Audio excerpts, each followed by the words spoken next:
올해 33살인 문경수 씨. 일하는 내내 계속 코를 만지는데요. 무슨 문제가 있는 걸까요?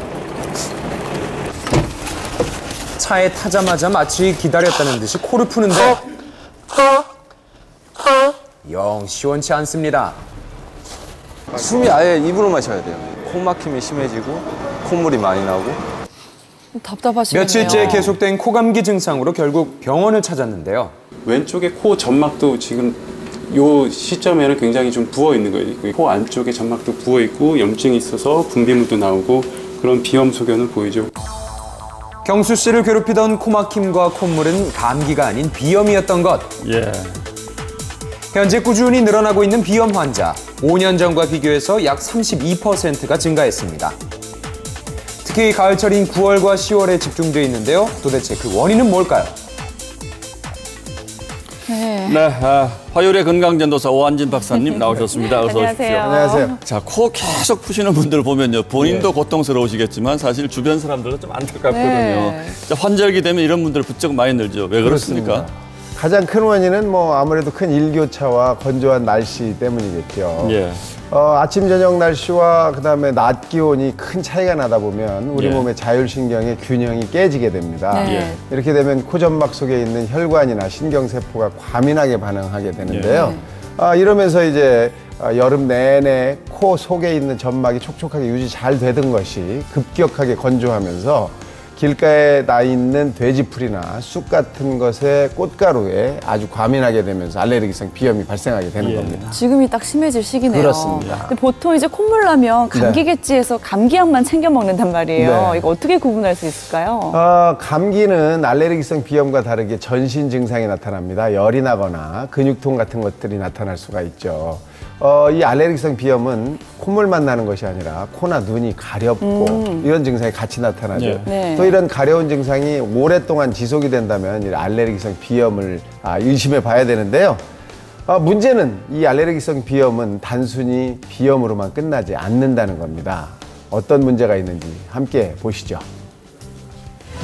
면역력이 어른보다 상대적으로 약한 어린이들. 지난해 비염 환자 수를 비교해보면 9살 이하의 어린이들이 가장 많았습니다. 8살의 예준군도 가을만 되면 코막힘과 콧물 때문에 괴롭다고 하는데요. 올해도 예외는 아니었습니다. 아유, 아이가 얼마나 답답할까요? 네, 이번에도 몇 주째 증상이 계속되고 있었습니다. 아무래도 학습할 때 이제 자꾸 콧물이 나니까 무의식적으로 계속 손이 올라가요. 그러니까 집중을 많이 못하고. 문제는 이뿐만이 아니었습니다.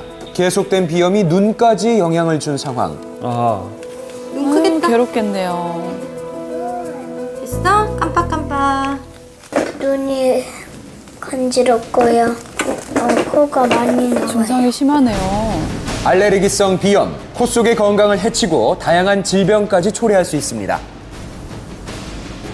예, 아이가 굉장히 답답할 것 같은데 저는 네. 비염이라고 하면 이제 코에만 문제가 있는 줄 알았더니 예. 눈도 가렵고 귀도 가렵고 이런 증상이 나타나는 건데 그러네요. 그렇습니다.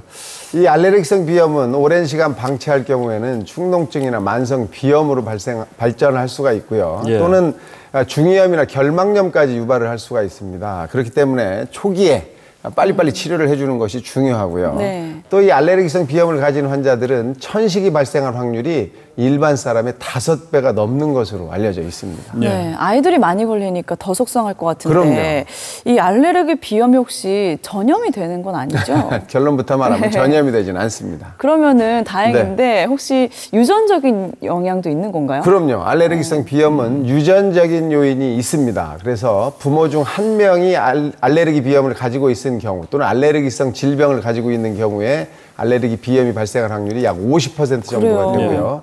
부모 두 분이 다 알레르기성 질환이 있는 경우에는 알레르기성 비염이 발생할 확률이 75%에 그럼 온 가족이 일어납니다. 걸려 있는 거네요. 그렇습니다. 네. 그래서 부모 중에 한 분이라도 알레르기성 비염 또는 알레르기성 질환이 있는 경우에는 각별한 주의가 더 필요합니다. 예, 근데 뭐 제 주변에서 보니까 네.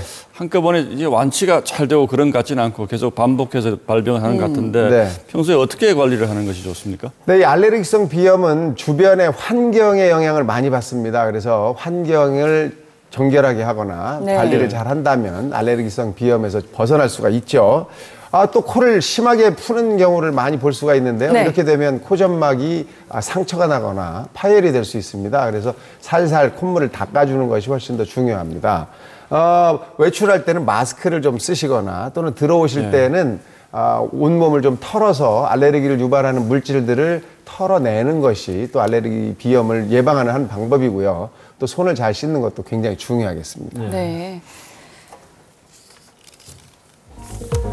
평소 실내 온도는 20도에서 25도 정도로 유지하고 습도는 40에서 50%를 유지하는 것이 좋습니다. 인스턴트 음식보다는 견과류나 등푸른 생선, 채소, 과일을 섭취해서 면역력을 키워주는 것이 좋은데요.